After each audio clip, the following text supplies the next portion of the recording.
Hello there my fellow flames, welcome back to another video. My name is Amethyst and today I want to discuss a more serious topic regarding the gacha space as a whole, and that is the fact that I personally believe that the gacha space is divided and isn't as interconnected as it used to be. Now I know other people within the gacha space that feel the same way, other people that are within the gacha community and other content creators that are also within the gacha space feel very similarly have expressed their thoughts and feelings about this.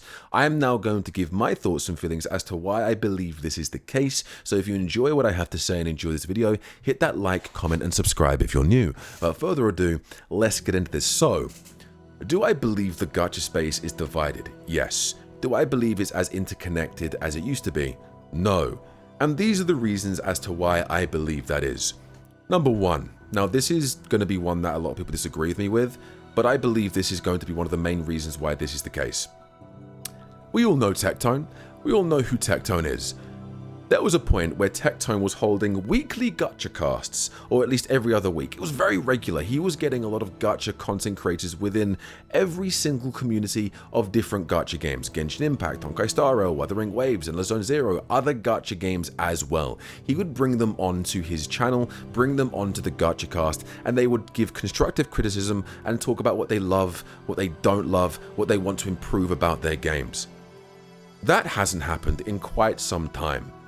Now, Tectone is doing his own thing. He's not only covering gacha anymore. I remember when he used to be called the Gacha Guy. Now, some people still refer to him as the Gacha Guy, but he's doing multiple different things now, multiple different things outside of gacha, and he's doing really well for himself. I've been paying attention to his content. I've been paying attention to his fitness. I've been paying attention to what he's been doing. He's been crushing it. And though I'm just a little fish in a huge pond, it's good to see, because I've been a fan of Tectone for what, 5, maybe 6 years now, and I'm very grateful to him for what he's done, because he's actually been one of the people that inspired me to make content, and believe it or not, his content actually saved my life. There's reasons to this. I'm not going to go into reasons to why his content saved my life, but I have a dark past, and if it wasn't for content creators like Tectone, I might not be here today. But I digress.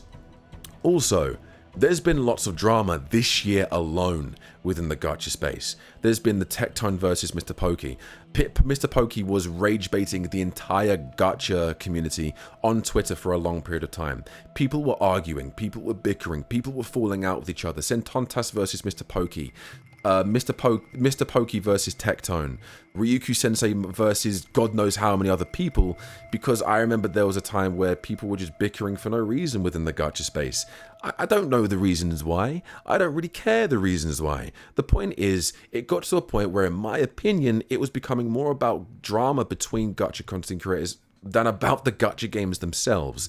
This is just my opinion. Now, people can disagree with this, but based on what I'm seeing from the outside looking in, that's one of the main reasons why I believe the gacha space feels more divided. There's been a lot more drama and a lot more tension between gacha content creators. Now, other content creators like Captain Cabinets has also been trying to put together gacha casts, and she's actually been trying her best to collab with a lot more CCs, which is really nice to see. She's a great person, great content creator. I can see her going far within the space. She's a good friend of mine.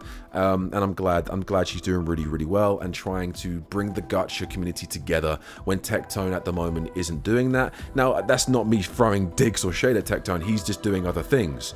You know, he can do whatever he wants. He's kind of outgrown gacha. He still plays gacha games and talks about what he likes and dislikes about certain gacha games, but he's doing his own thing, and there's nothing wrong with that. And I love the guy, and I've spoken to the guy. He's great. Other content creators like Styx always regularly brings gacha communities together and gacha CCs together to talk about gacha games, all kinds of gacha games, not just the main ones like Woowa, Genshin Impact, HSR, ZZZ. He talks about multiple other gacha games, and it's great to see him bring other content creators. He's even brought me on his gacha cast before, on his podcast before, talking about gacha games. So there are content creators doing it, but there's just not people doing it that are as big and influential, unfortunately, as Tectone. Another reason why I believe the gacha space is divided and why I believe it's not as interconnected as it used to be. Gacha tribalism. It has become some of the most toxic it's ever been. Over the past year to year and a half, I would say gacha tribalism has become so incredibly toxic that you cannot give any constructive criticism to any game because it causes arguments, it causes divide, it causes just drama for no reason.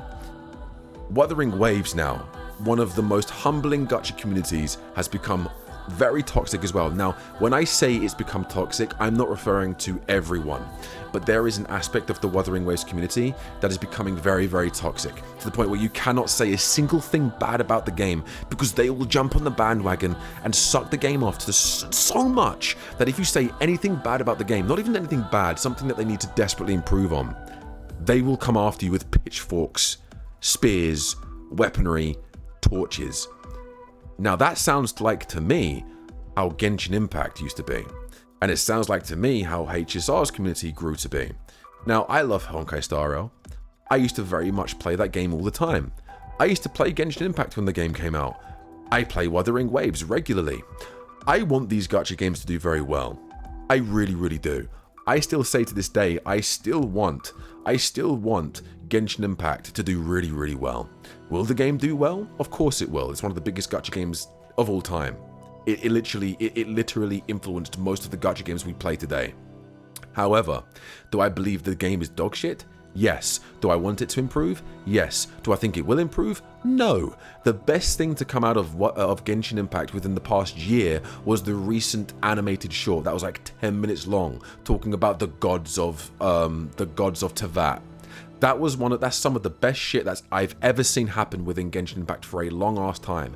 I've not wanted to delve anywhere near Genshin Impact and touch Genshin Impact since Arlecchino came out, and that was such a disappointing update. I wanted to throw up in my mouth because everything that we got in that patch we saw in the animated short about Arlecchino. I haven't played the game since I played the desert area, the desert part of Sumeru, when Cyno came out. That's the last time I actually really, I dove deep into the game of Genshin Impact. Now, I haven't played Fontaine, but I heard Fontaine is the best Genshin Impact has ever been. I've heard people say some part of Natlan is good, but I've seen Natlan's story. I've seen what the game has to offer within Natlan. It looks dog shit. Honkai Star Rail has become a snooze fest to the point where one of their biggest collabs of all time, one of Gacha's biggest collabs, which had some of the highest amount of potential I've ever seen, flopped. I'm talking about the Honkai Star Rail and Fate collab, by the way. I'm a huge Fate fan, but after seeing what I saw from Honkai Star Rail, I don't want to talk about that because it's shit. The collab was shit. It's boring, snooze fest, dog shit with a 30-second cutscene. That was very good, by the way, but dog shit. Wuthering Waves. Now, Wuthering Waves was a game that I don't think everyone expected to be as big as it was. That's what kickstarted my content creation career. And it got to the point where that community was so humble. You could say, they need to improve this. This is shit. This is bad. They need to really improve this. And people as a community agreed. And people as a community vocalized what they want from the game and what they think the developers should do to improve on the game. It's now got to the point where if you say anything constructive, any sort of constructive criticism or anything that people disagree with in the community, they'll come after you. I'm sorry, we don't hate the game. We want the game to be the best as possible. You know, I play other gacha games as well. I play other gacha games within other gacha communities. I'm talking like, you know, Dragon Ball Legends. I used to play Dragon Ball Legends. I played Dragon Ball Dokkan Battle now. I'm debating getting back into Dragon Ball Legends. But those two communities battle even to this day. Dokkan Battle's animations are better. Yeah, but Dragon Ball Legends is combat and gameplay is way better. So Dragon Ball Legends is a better game. Yeah, but I prefer Dragon Ball Dokkan Battle. To be honest, Dragon Ball Dokkan Battle, their animations are unparalleled. It's getting to the point now where it looks like it's from some of the highest budget animators ever. When you play Dragon Ball Dokkan Battle and you activate a character's ultimate, it's got to the point now where it's so ultra HD, it looks like it's straight out of a movie. Dragon Ball Legends is getting to the point now where they're innovating their combat. It's elevating. Their combat is getting better and better and better. They're introducing more mechanics. That's better. PvP is still fucking toxic, and their ultra units are still a scam. They're really, really cool, but they're a scam. Their banners are a scam. There's not even a pity system in these games. It's based all on luck. And the pity system they have isn't even a pity system. It's if you spend enough money, you'll be able to get a free copy of the unit. Anyway, I digress. But the point I'm trying to make is Gacha tribalism has been a part of the gacha communities for many, many years, but it's got to the point now where it's got so incredibly toxic you cannot say anything. If you put a foot out of line, if you put a toe out of line, they will come after you. In my opinion, that's what I believe. And unfortunately, a lot of the gacha communities don't get on. The HSR community don't like the Wuthering Waves community. The Wuthering Waves community don't like the Genshin Impact community, and vice versa. The ZZZ community is kind of in its own thing at the moment, to be honest. ZZZ is actually doing pretty well. I actually am a big fan of that game. I don't play the game, but I keep up to date with it, and I've got a lot of friends within that community. And you know what? That's some of the most humble community I've seen currently. ZZZ isn't the most popular out of all four of these gacha games, but it's doing pretty well. I also just believe that drama's sort of taken over content creation.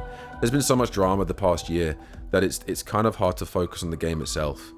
I grew tired of it, so I sort of stay away from drama. I don't really address drama unless it's about the game itself. Like when I did the Black Beacon videos, some of my most popular videos I've ever created, but that drama specifically was about Black Beacon, because Black Beacon's CN versus global drama was fucking huge, and it really did hurt the game.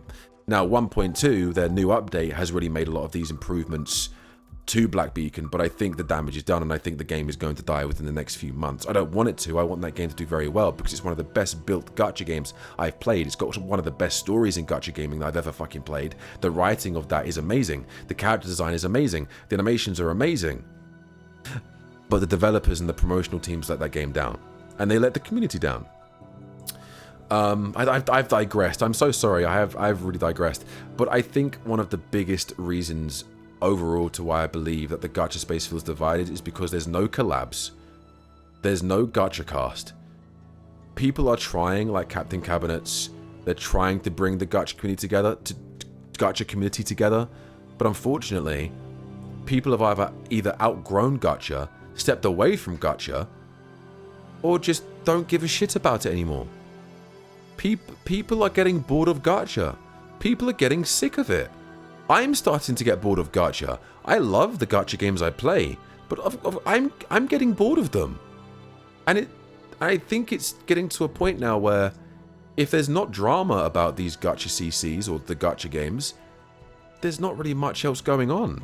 Unless it's about a freshly new released patch. Wuthering Waves, whenever they release a new patch, people talk about the story because the story is literally peak, pure, amazing cinema, whatever they call it. But like, it's just dry. To me, gacha feels dry now. Aitoma has stepped out of gacha. Kazuhana is stepping out of gacha. I'm now stepping out of gacha and focusing more on shonen. I've now got a second channel that's thriving, and that's about Dragon Ball. You know, like I'm doing my best to step away from gacha. Tectone is stepping away from gacha more and more to the point where he's now covering a broader spectrum of content. I just think that drama this year specifically has really divided the community. Not many collabs are happening. Not many people want to collab in these gacha communities anymore. And I think it's getting to a point now where people are doing their own thing. There's nothing wrong with people doing their own thing, but people saying that the gacha community feels divided and doesn't feel as interconnected as it used to, just take a look at the past year to year and a half of gacha. It's been toxic. It's been divided. Not much has happened. Just take a good long look at what's been going on. Now, these are my thoughts and feelings. People can disagree with me in the comments. I'd love to any other content creators within gacha that do disagree with me, please talk to me. I'd love to have a debate with you about this topic because I think it is very interesting. And yeah, I do yap and I do ramble, but I've got a lot of thoughts and feelings that I want to get off my chest. Now, some of it may not make sense, and I may go over a few things that I've already spoken about, but that's how I sort of explain myself and how I talk about my mind as best as I possibly can. But I love gacha. I'm never going to stop loving gacha, but you know, if people are asking why gacha feels divided and why it doesn't feel as interconnected, either people are growing out of gacha, drama's killed gacha, friendships have been broken because of gacha and because of rage baiting and because of just people being absolute donkeys, or people are trying to do their own thing now and don't really care too much about gacha as they used to, you know? Like I said, there's amazing content creators in this space that I look up to and that I love and that I adore and that I want to, you know, interact with more. But, you know, it is what it is. Gacha tribalism's a thing now. It's become toxic. The big gacha CCs that used to do gacha casts and interact with the community as a whole are too busy doing their own thing now and growing their brand, doing their own thing now. That's not saying they will never touch gacha again, because people like Tectone do still come back to gacha and do talk about gacha and does still touch on these things. And I have seen him still do gacha casts from time to time, just nowhere near as much as he used to. Captain Cabinets, as I said earlier in the video, she has done many podcasts this year that has brought other content creators together. Captain Cabinets, if anything, has done a lot for the community. She's gonna do well in this space. You know, I don't really have anything else to say. I just wanted to talk about my pure feelings about this. If anyone disagrees with me, let me know down below in the comments. But I believe the main reasons to why gacha is dying and gacha feels divided and gacha feels disconnected and not as interconnected: gacha tribalism, drama within the gacha space. The big gacha creators aren't making things happen within the gacha space as much as they used to, because they're doing their own things, which is completely fine. And I just think people are tired and bored of gacha, because gacha is becoming a little bit drier, a little bit stale. There's other gacha games coming out later this year. You've got Arknights Enfield, you've got Silver Palace, you've got other gacha, you know, NTE, Ananta. All these other gacha games are coming out, which could bring about a new age of gacha content creators. But I just think at the moment, it's going to be a little bit dry. It'll heal itself. The gacha space will heal, and it'll come back together again. It's just going to take some time, and people need to be patient.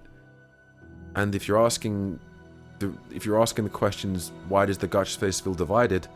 Just look at the backlog of gacha over the past year to year and a half. Look at the gacha space. Look at the gacha CCs. Look at everything that's been going on. The drama, you know. But anyway. Hopefully this video has helped put into perspective why gacha is not as interconnected and divided. I know I'm not the best at explaining things. I stutter. I can go over a few of my points I've already made, but that's because it's how I explain things best. People don't like it. People don't have to like it. Some people like it. Some people enjoy me yapping and rambling about these serious topics. You guys let me know down below and let me know what you think. Thank you so much for watching. I'll speak to you all in the next video. Take it easy and have a good rest of your day.